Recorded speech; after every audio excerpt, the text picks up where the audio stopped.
কুওয়াতে নে কি নাদারি বদমকুন বড় ওজুদে খুদ সতম্বে হদমকুন হক নাদারত দোস্তে খলকা জারেরা নিস্তে ই খসলত একে দিনদারেরা। দায়িত্বশীলরা রেডি হয়ে যান। আল্লাহর আদালতে দায়িত্বের কারণে জবাবদিহিতার কাঠগড়ায় দাঁড়াতে হবে। পালাবার উপায় নাই। পালানো যাবে? মরণ থেকে যতই পালাও মরণ তোমায় নিবে ঘিরি। যদিও সুদূর আকাশ পানে লুকাও সেথায় লাগিয়ে সিঁড়ি। নদী পথে নৌকা চালাও ও মাঝি ভাই, বেলা ডোবার আগে আমি ওপার উঠতে চাই। ডুবে গেলে বেলা রে আর উঠে না, ভেঙ্গে গেলে মেলা রে আর জমে না। একটা ওয়ার্ডের মেম্বার, কমিশনার, ওয়ার্ডের মানুষের দায়িত্বশীল, ইউনিয়নের চেয়ারম্যান ইউনিয়নের মানুষের দায়িত্বশীল, এমপি সাহেব তার আসনের মানুষের দায়িত্বশীল, সরকার বাহাদুর গোটা দেশের মানুষের দায়িত্বশীল, আর গোটা মুসলমান উম্মতের জন্য উলামায়ে কেরাম দায়িত্বশীল। আর একজন সাহাবী দাঁড়ায় গেলেন, ইয়া রাসূলুল্লাহ, আমার অধীনেও কেউ নাই, ছেলে নাই, মেয়ে নাই, স্ত্রী নাই, সন্তান নাই, ছাত্র নাই, আমি একা, আমিও কারো অধীনে নাই। রহমতের নবী বলবেন আমার দায়িত্ব কি জানতে চাই। নবীজি বলেন, সাহাবী, আপনি আপনার অঙ্গ প্রত্যঙ্গের দায়িত্বশীল। আল্লাহ দুটো হাত দিয়েছেন, দুটো পা দিয়েছেন, আল্লাহ দুটো চক্ষু দিয়েছেন, এগুলো অনর্থক দিছেন নাকি? কথা বলেন না কেন? কিয়ামতের ময়দানে আমার আল্লাহ কড়ায় গন্ডায় হিসাব নেবেন। আল্লাহ তাআলা বলবেন, যে অঙ্গ প্রত্যঙ্গ দিলাম এগুলোর আলাদা ডিউটি, হাতের ডিউটি আলাদা, চোখের ডিউটি আলাদা। আল্লাহ বলবেন, বান্দা বল, হাতের ডিউটি যথাযথ পালন করেছো? অনেক বান্দা পালন না করিয়াও আযাবের ভয়ে মিথ্যার আশ্রয় নিয়ে বলবে হ্যাঁ করা হয়েছে। আল্লাহ জানেননি করছে কিনা? আল্লাহ জবানটাকে বন্ধ করে অর্ডার করবেন, হাত কথা বল, পা কথা বল। আল-ইয়াওমা নাখতিমু আলা আফওয়াহিহিম ওয়া তুকাল্লিমুনা আইদিহিম ওয়া তাশহাদু আরজুলুহুম বিমা কানু ইয়াকসিবুন। দস্তগোয়াদ মঞ্চুনি দুজদিদাম লব্বগুয়াদ মঞ্চুনি বুসিদাম চশমগুয়াদ চিদাম গমজা হারাম গোশগুয়াদ চিদাম সমরুল কালাম। আমি টুপি খুলতে চাই না, আর আপনাকে টুপির জন্য আলাদা বয়ান দিতে হয়। আপনি কত ভিআইপি জগতের মুসলমান, বড় আজীব। আমি দাড়ি কাটতে চাই না, আর আপনি রাখতে চান না। চান না তো চানই না, আবার চাপাবাজি করেন। আপনাদের থেকে ঈমান তাজা আছে না? একটু ভাবেন না, মানুষকে আল্লাহ ভাবার মতো একটা কলব দিছে। একটু ভাবেন যে কেন আসছেন, যৌবন গেল কই, কোন দিন দাড়ি উঠলো, কোন দিন দাড়ি সাদা হলো, টের পাইছেন কই? এই মুরব্বীরা, সেই যৌবনের শক্তি কই? এখন লাঠি ছাড়া চলতে পারেন না। যুবকরা মুরব্বীদের দিকে তাকাও, তোমার হালাত এরকম হবে। আল্লাহ হেদায়েত দান করুন। এই যে মোবাইলওয়ালারা মোবাইল একটা পাইছে, এটা জান্নাতের টিকিট। হ্যাঁ, 24 ঘন্টা মোবাইল, বাথরুমে মোবাইল, ঘরের রুমে মোবাইল। কি করে? গুনাহ, চোখের গুনাহ, হাতের গুনাহ, জবানের গুনাহ, অন্তরের গুনাহ। 24 ঘন্টা যার মোবাইলটা আপন বানাইছে, আল্লাহ দয়া করে বেহেশতের বাগানে নিয়ে আসছে। 1-2 ঘন্টা মোবাইল না ধরলে কি ক্ষতি হবে? এখানে আইয়া ওই মোবাইলটা দেখান লাগবে আমারে যে আমি এক মোবাইলওয়ালা, আমারে চিনেননি। এরপরে জিনেরা দেখা মোনাজাতের পরে যদি নিয়ে দেয় দৌড়, গেল আমও গেল, সালাম। এই যারা মোবাইল হাতে নিছো, জিনেরা দেখছে, রেডি থাকো, মোনাজাতের পরে টের পাইবা। বহু জিন এখানে আছে। কোন জায়গা দিয়ে নিবে? মোবাইল নিয়ে গেছে বাসায়, হে খুঁজে হেনে ওই তেরপালের তলে। কেমন বোকা!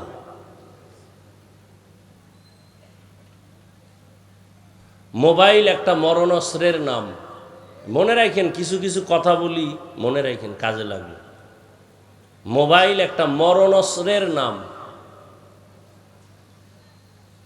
ছুরি দিয়া মানুষ জবাই করে ডাইরেক্ট, মোবাইল দিয়া মানুষের জীবন নষ্ট করে এটা ইনডাইরেক্ট। এমন কোনো সাইড নাই যে মোবাইল আপনার আমার ক্ষতি করে নাই। আমি এই কথাগুলো না বললেও পারি। অনেকে আমাকে নিষেধও করে যে ভাই আপনারে মোহব্বত করে আসছে, রেকর্ড করবে। তো কলবে রেকর্ড হবে না কেন? এ কারণে তো মোনাজাতের পরই আবার বিড়ি। কি ওয়াজের অ্যাকশন শুরু হয়ে গেছে জায়গায়, মোনাজাত দিয়েই বিড়ি। আবার পকেটে হাত দেয়, আসে না, ফিরে গেছে। আল্লাহ, এ কথাগুলো কেউ বলবে না। আমি যেদিন মরে যাব আমার বলাও বন্ধ হয়ে যাবে। বলনেওয়ালা নাই, 2-1 আছে, এরা মরে গেলে সব শেষ। কি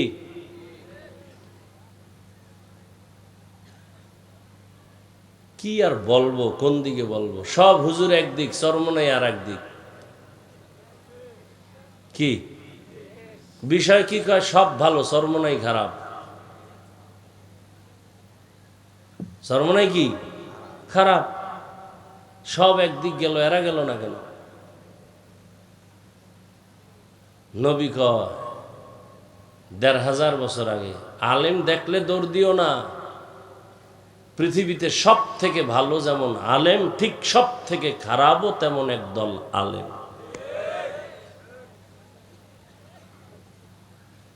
আল্লাহ, গাঞ্জাখোর, সুদখোর, মদখোরকে আল্লাহর রসুল খারাপ না বলে আলেমকে বললেন কেন? এ বিষয়ে অনেক বয়ান করছে, আজকে করব না। তো আমি আয়াত ও হাদিসের তর্জমাটা পড়ছিলাম, পড়ি নাই তো, অর্ধেক গস্ত এমনি হয়ে গেছে। তর্জমাটা বলি, এরপরে দেখি কতটুকু আগানো যায়। তবে মোনাজাতটা দিয়া ফেলামু বয়ানের মধ্যেই, শুধু আপনাদের ধৈর্যের উপরে। যদি দেখি শুনতেছেন চলবে, আর যদি দেখি না উঠা বসা করেন, আস্তে করে দেখবেন হঠাৎ হাত উঠায় ফেলেছে। এবার কান্নাকাটি ছাড়া আর কোনো হাত নিচে নামানো যাবে না। আর 1 বছর পরে যদি দেখা হয় তো হাত আবার দেখা হবে, নাইলে শেষ। ডিস্টার্ব না করি। আল্লাহ বলেন, ইয়া আইয়ুহাল্লাযীনা আমানুত্তাকুল্লাহা হাক্কা তুকাতিহ, হে মুমিন, আল্লাহকে ভয় করো হক আদায় করে ভয় করার মতো। ওয়ালা তামুতুন্না ইল্লা ওয়া আনতুম মুসলিমুন, এবং তোমরা কেউ মুসলমান না হইয়া মৃত্যুবরণ করিও না। নবীজি বলেন, আলা, সাবধান হে উম্মত, কুল্লুকুম রাইন, তোমরা প্রত্যেকেই দায়িত্বশীল। অকুল্লুকুম মাসউলুন আন রাইয়াতিহি, দায়িত্বের কারণে আল্লাহর কাছে জবাবদিহিতার কাঠগড়ায় দাঁড়াতে হবে। আপনাদের বেশি ক্ষুধা লাগছে? হ্যাঁ, এ ভাই ভলিউম বাড়াও। আচ্ছা, যতটুকু ক্ষুধা তো কিছু আছে। এই ক্ষুধা কি 1 কাপ চা, একটু বাদাম চানাচুর আর পান নিলে কি ক্ষুধা যাবে? তাই 2 ঘন্টা বসে বয়ান শুনবেন, এর মধ্যে অনেকে পান চাবান, অনেকে চা টানেন, অনেকে বাদাম, বুট, এই বেদবিগুলো কেন কোরআনের বাগানে? কেন? আপনার খানার জন্য তো দোকানওয়ালারা ডাকতেছে, যান, এখানে কেন?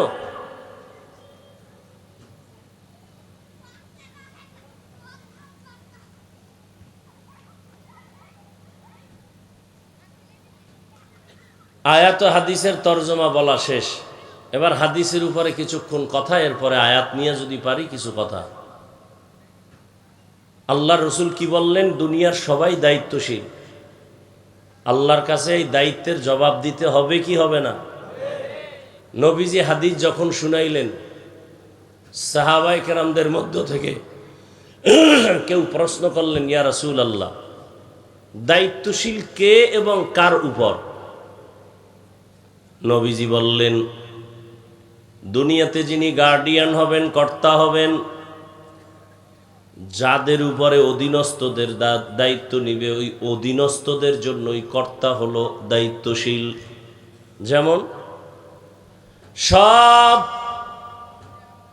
সন্তানেরা মা বাবার অধীন, সব মা বাবা সন্তানের জন্য দায়িত্বশীল, সব ছাত্ররা শিক্ষকদের অধীন, সব শিক্ষকগণ ছাত্রদের জন্য দায়িত্বশীল।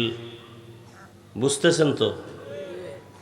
প্রত্যেক স্ত্রীগণ স্বামীদের অধীন, প্রত্যেক স্বামী স্ত্রীর জন্য দায়িত্বশীল। প্রত্যেক মসজিদের মুসল্লিরা ইমাম ও খতিবের অধীন, প্রত্যেক ইমাম ও খতিব মসজিদের মুসল্লিদের দায়িত্বশীল। মসজিদের মুসল্লিদের দায়িত্বশীল কে? ইমাম ও। তা কমিটি কেন? কমিটি আছে না নাই?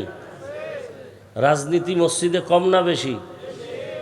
চাপাবাজি করে মসজিদ নিয়ে রাজনীতি নাই। বাংলাদেশের সব থেকে নোংরা রাজনীতি চলে মসজিদের মধ্যে, নোংরা, সব থেকে নোংরা। এরকম নোংরামি কইরা বহু মসজিদ দুই ভাগ হয়ে গেছে, নামাজ জামাত দুইটা হইছে আলাদা, আছে না নাই? এই সব থেকে নোংরামি রাজনীতি চলে মসজিদে। আগের দলের কারা ছিল, এগো ফিডায় নামাও, আমরা আসবো, আবার আবার আরেক দল আইব, বলবে তোরা ফিডা নাম। মসজিদ নিয়ে রাজনীতি, হ্যাঁ দোষ নাই, সব দোষ ইমাম সাহেবের। ইমাম সাহেব পাগড়ি বান্ধে না কেন, এটা দোষ। আর হে যে দাড়ি রাখে না, এতে দোষ নাই। কমিটি কেন মসজিদে? কমিটির কাম হইল মসজিদ সুন্দর করা, মুসল্লিদের নামাজ যাতে আরামে পড়তে পারে, দারোয়ান রাইখা গেটের তালা খুলে রাখা, পথিক যেন নামাজ পড়তে কষ্ট না পায়, ওজুর পানি টানি সব ঠিক থাকবে, ফ্যান লাগবে, এসি লাগবে, এই ব্যবস্থা। আর মুসল্লিদের ধর্মীয় লাইনে যত দায়িত্ব সব পালন করবে ইমাম ও খতিব। আর এখন কমিটির হালাত কেমন? মুসল্লি শুদ্ধা, ইমাম খতিব শুদ্ধা, এরপরে নাকে রশি লাগায় ঘুরায়। কথা বলেন না কেন? কয় কথা কমু একদিনে, এমনি তো শুরুর থেকেই আগুন জ্বলতেছে। বাড়ির থেকে মুখস্থ করে আসছি যে আজকে এই বয়ানটি এখানে সাইজ করব, ঠিক না? বুঝলো আর না বুঝলো ঠিক। আমি বাসার থেকে মুখস্থ করে আসছি এই বয়ান, যে আপনাদের এখানে এই বয়ান করব। কে বলাচ্ছেন? আল্লাহ জানেন এই আমার কথাগুলো বললে এখানে কিছু রুগী আছে, এদের ফায়দা হতে পারে।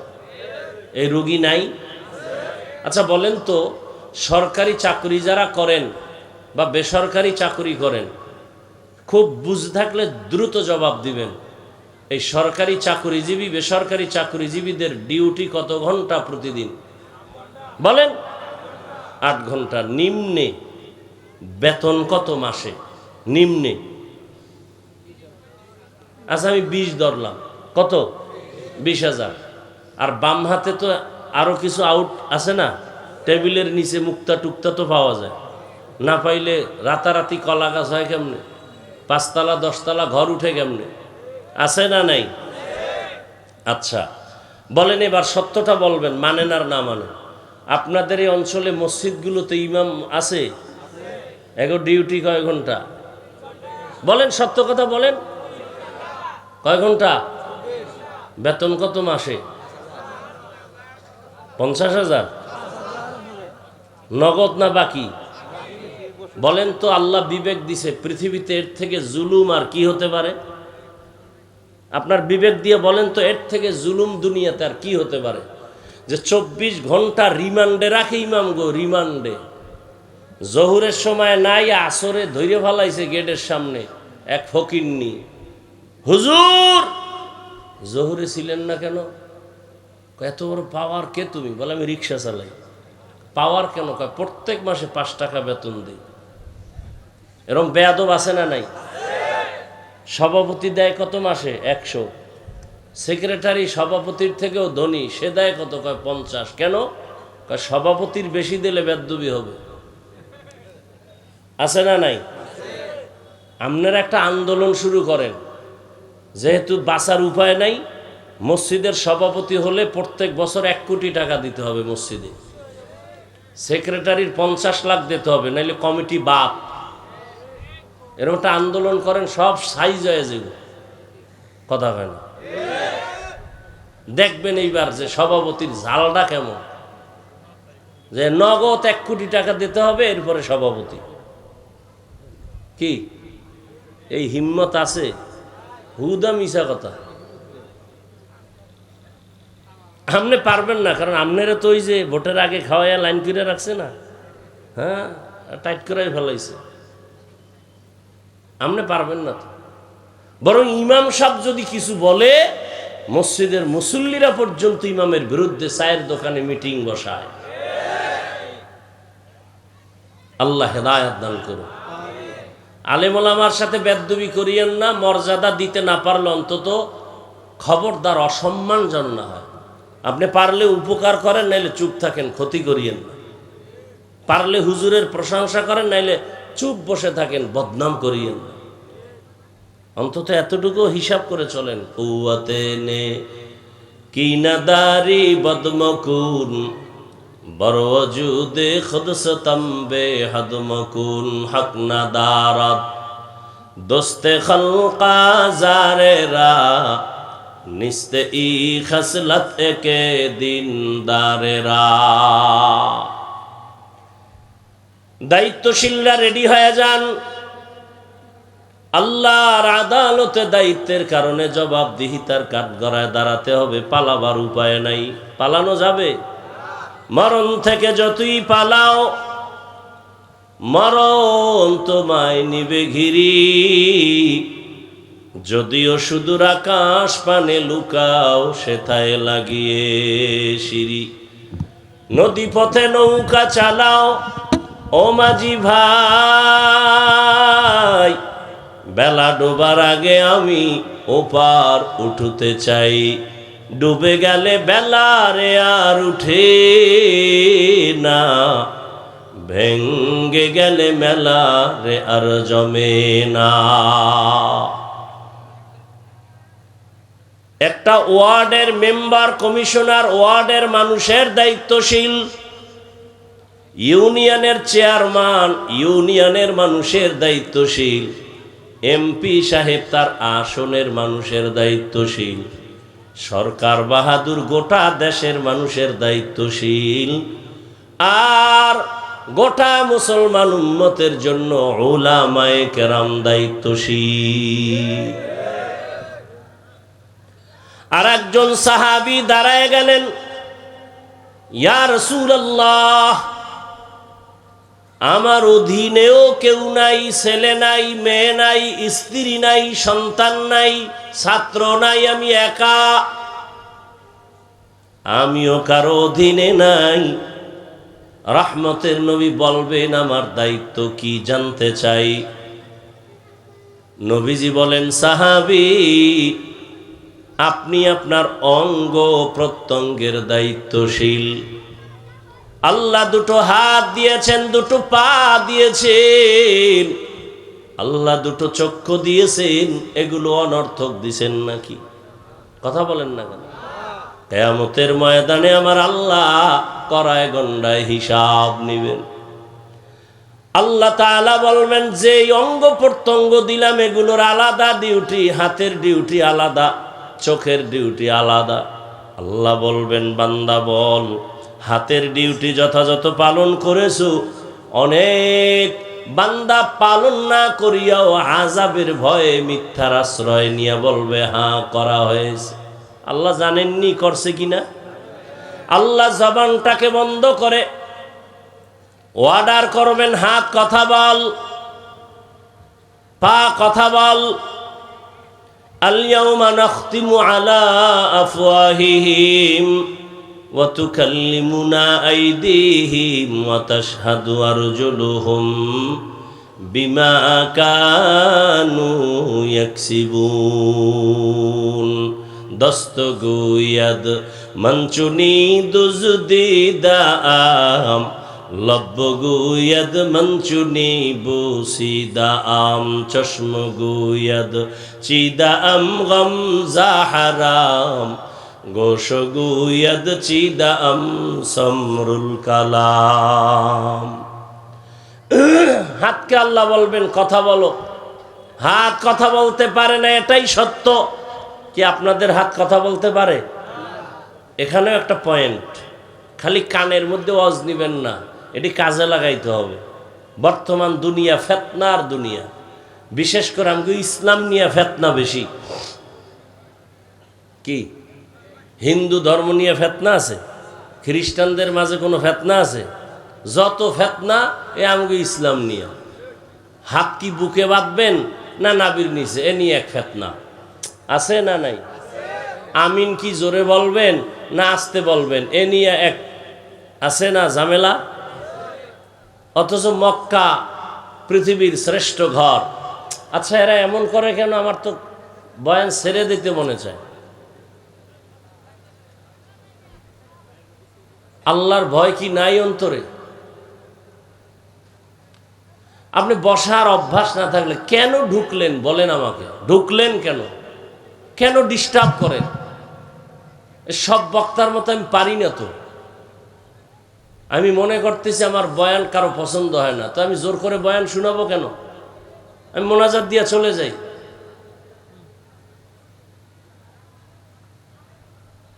কি একটা অবস্থা! কেউ আছে তামসা দেখতে, তামসা, অথচ প্যান্ডেলটার দাম কত? রসুল বলেন বসার সাথে সাথে সবার গুনাহ মাফ হয়ে গেছে।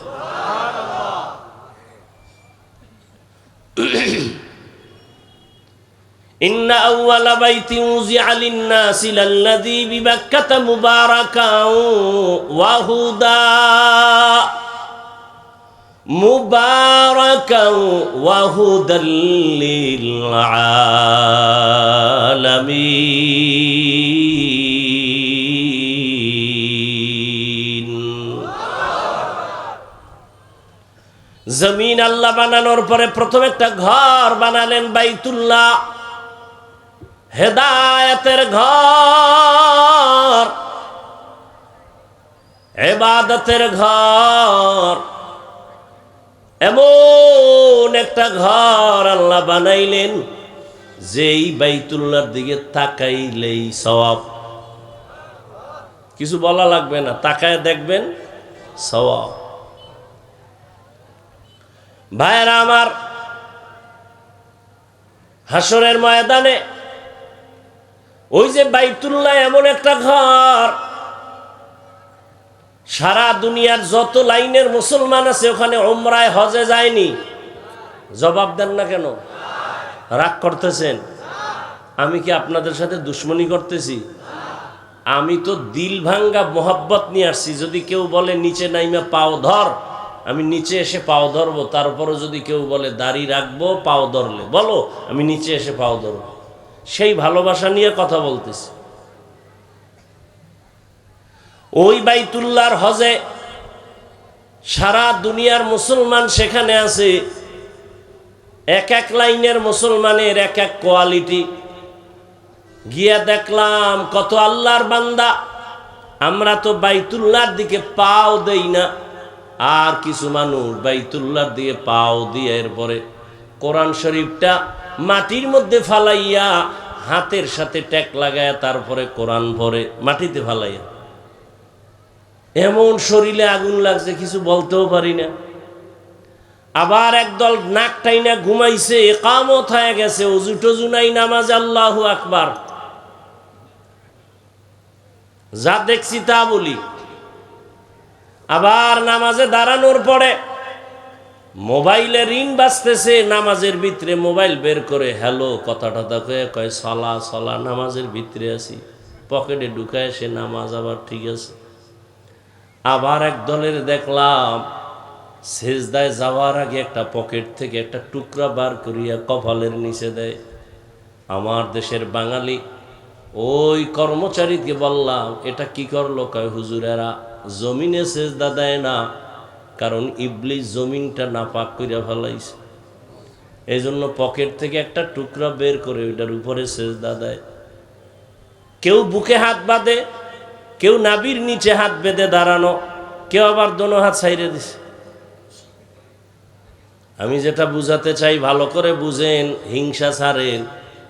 এই যে এত লাইনের মানুষ মক্কা মদিনায় হজ কইরা আবার জাগা মতো বাড়ি যায়, বলেন কোনোদিন কি এই দলাদলি আর মারপিট কইরা দুই একজন মারা গেছে?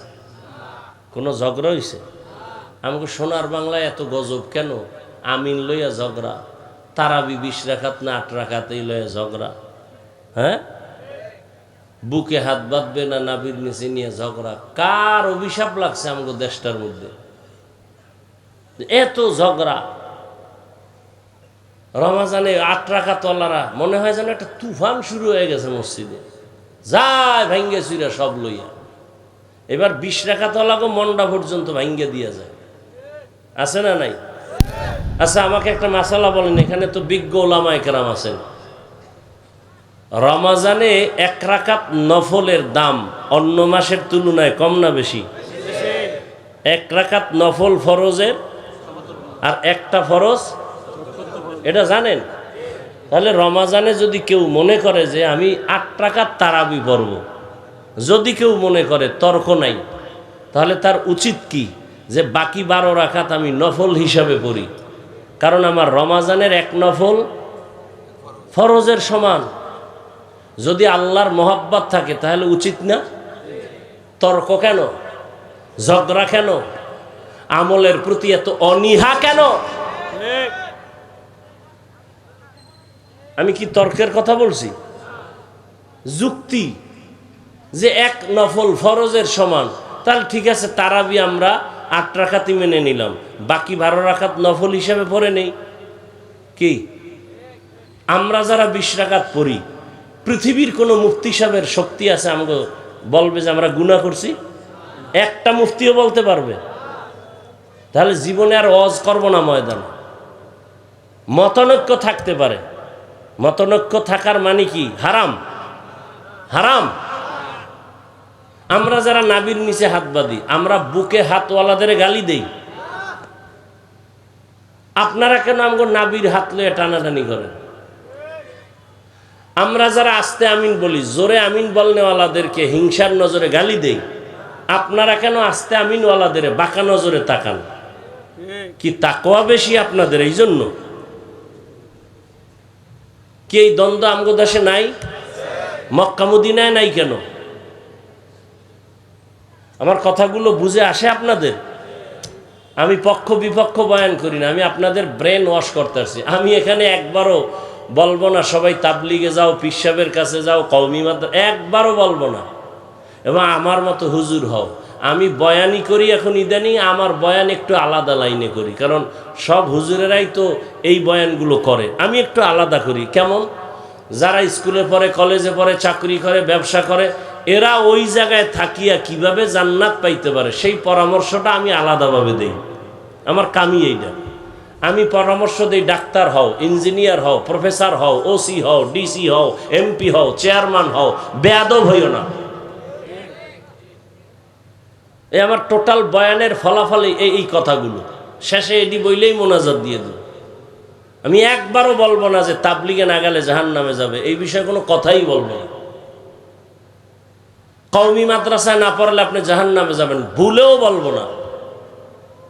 আপনার ছেলে মেয়েকে মাদ্রাসায় পড়াইতেই হবে, একবারও বলবো না, বরং আমি সাহস দিয়ে যাব, স্কুলে যারা পড়াচ্ছেন ওখানে পড়ান, স্কুল ছাইরো না, কলেজ ছাইরো না।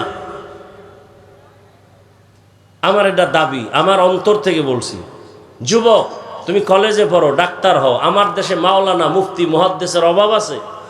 আমার দেশে ডাক্তারের অভাব, আদর্শবান ইঞ্জিনিয়ারের অভাব, আদর্শবান প্রফেসরের অভাব, আদর্শবান ওসিডিসি এসপির অভাব।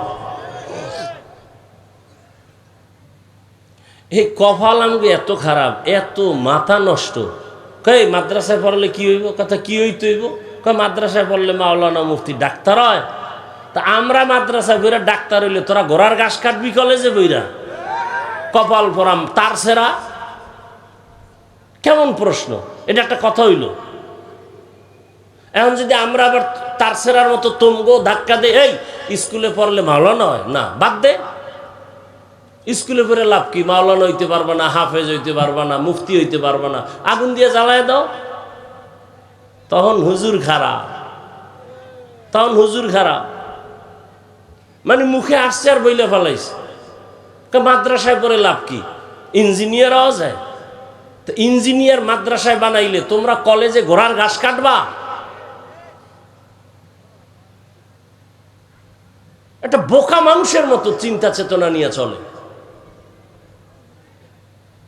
আরে তোমার বাপমার সাথে বিয়ার ব্যবস্থা, তোমার বোনের বিবাহ, তোমার বিবাহ, এই কাজে যাবো আমরা। আর আমরা মাদ্রাসায় পড়বো, ঘরবাড়ি বানাবো, সেই কাজ করবা তোমরা। কি তাই তো দুই দল